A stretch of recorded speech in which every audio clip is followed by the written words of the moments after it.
हम तो कहते हैं कभी अपने जीवन के दुख भारी लगे तो नरसिंह मेहता जी के जीवन के दुखों को याद कर ले। कभी किसी बहन को अपने जीवन के दुख भारी लगे तो मीराबाई जी के जीवन के दुखों को याद कर ले, तो पता चलेगा कि अपना दुख तो राई के दाने के बराबर भी नहीं है। वे महापुरुष लोग कितनी कठिनाई में भजन करके कितना प्रसन्न रह पाए। उनके पास भी 24 ही घंटे थे, ऐसा नहीं कि हमारे पास 24 घंटे हैं, उनके पास 26 घंटे थे। उनके भी 2 ही हाथ पांव थे, हमारे भी 2 ही हाथ पांव हैं।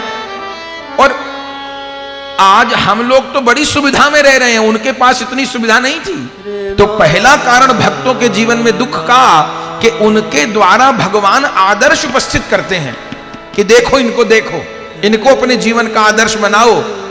नरसिंह जी गृहस्थ में रह के कैसा भजन किए, कितनी कठिनाइयों को पार किए, पहली बात।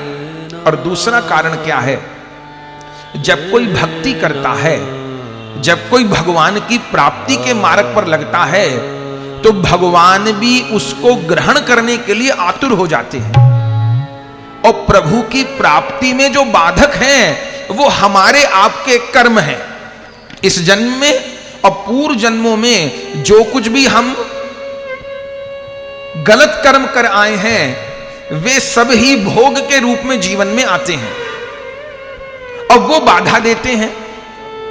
तो जब कोई भक्ति करता है तो भगवान उसके प्रारब्ध नष्ट करना शुरू कर देते हैं, तो उसके जीवन में विशेष रूप से भोग आने लग जाते हैं। माने कोई जब पाप कर्म करता है तो उसके जीवन में कोई पिछले जो पुण्य कर्म है वो आगे आएंगे, और जब कोई पुण्य कर्म करेगा तो उसके जीवन के पिछले पाप कर्म आगे आएंगे।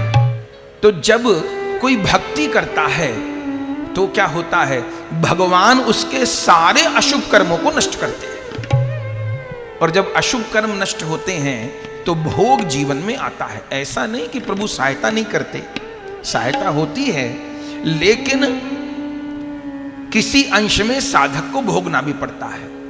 कौन कर्म कितना बड़ा है, हमारा भजन कितना है, उसके अनुसार जो प्रारब्ध है वो जीव के आगे आता है।